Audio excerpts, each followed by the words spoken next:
picking up where we left off, we have another prism, only this one is a trapezoidal prism. It is sitting on its bases. So we need to find the area of the base and the height. So the height is how far it is between the two bases, okay? So this is the height of my prism.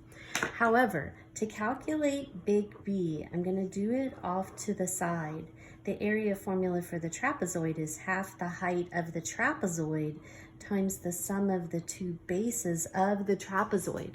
Let's see if we have what we need to do that. So I can see that one of the bases is 7, the other is 15, and this is a right angle right here, so I know that the distance between the bases is 5. That's the height of my trapezoid. Okay, so what we're looking at, let me just draw it flat really quick. It's a trapezoid where this is 7, 15, and this is 5. These are our two parallel sides. So it'll be half of the 5 times the sum of the two bases. Half of 5 times 22. Half of 22 is 11. 11 times 5, we get 55 for big B. And then we have the height. So the volume is going to be 55 times 11.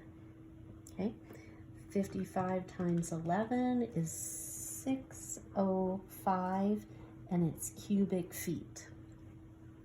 For surface area, we also need big B, but I mean, we just found it. Big B is 55. So it's twice 55 plus, so remember, big B and the perimeter go together. This is my base. So I want to find the perimeter of that. Well, I've got 5 plus 15 plus 7 plus 9.4. So that's going to be 27 plus 9.4. We get 36.4 times the height, which is still 11. Okay, so 2 times 55 plus 36.4 times 11. And we end up with 510 4/10 square feet for the surface area. Number 6 is also a prism. It's a triangular prism because the bases are the two parallel sides. The other sides, the lateral sides, are always rectangles. So this is not sitting on its base, but notice this is a right triangle back here. So this measurement of 13.3 is also right here, and this is also a right angle. So in order to find the volume, I need to find the area of one of these triangular bases.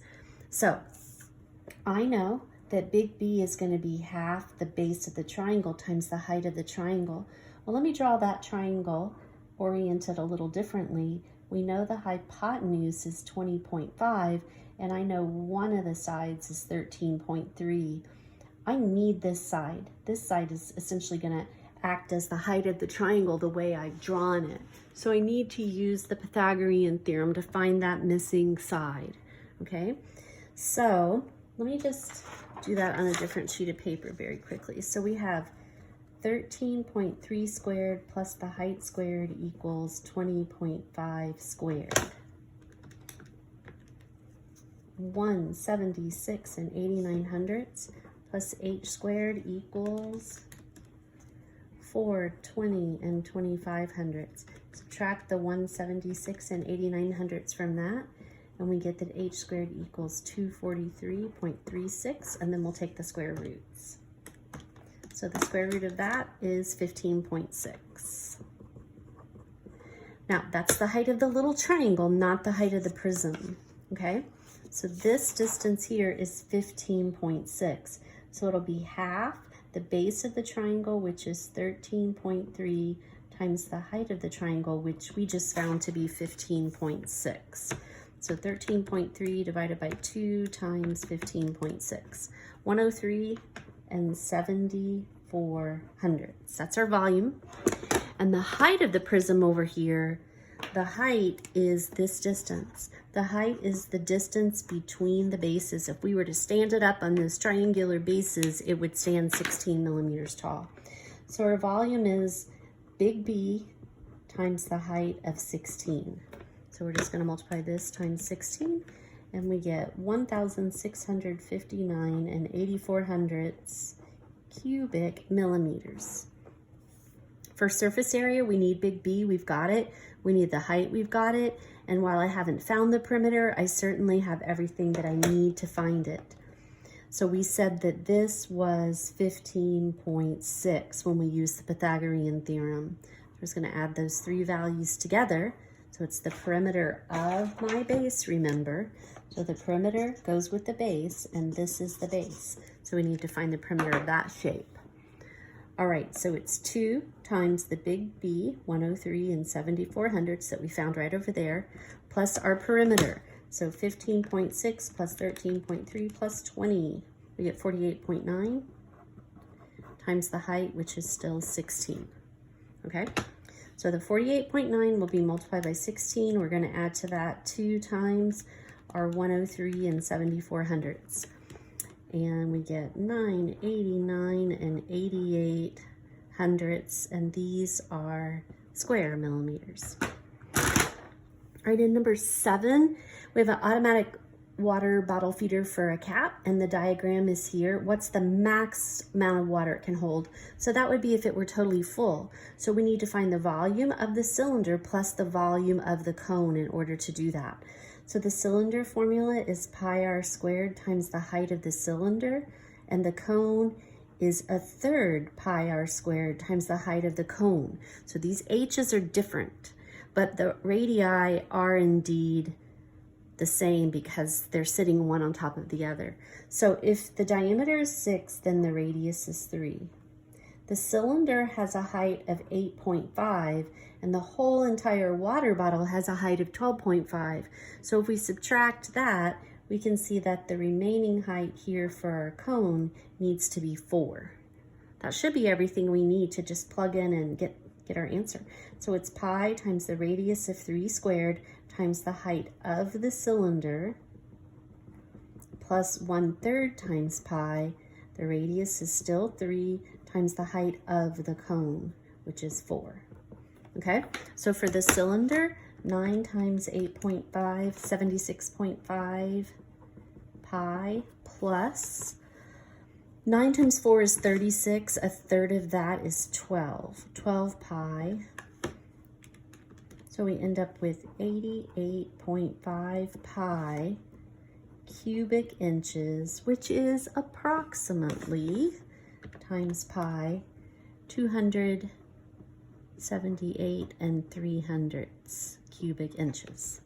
Okay, and then finally in number 8, Tia has a tent and she wants to waterproof her tent, but there's no need to waterproof the base. What is the area that she's going to waterproof? So we're doing surface area. So let me this is the one thing down here, because this is the base of our tent, the way it's set up, but that's not the base in terms of our formula, right? These two triangles are going to be our bases, the parallel sides. So we need to find the area of the base, and then we're just going to add in 2 of the rectangles. Now notice that the rectangles are all going to be the same because this is an equilateral triangle. Let's go ahead and just do one of them. So this side of the tent, 14 times 8 is 112, and we're just going to double that.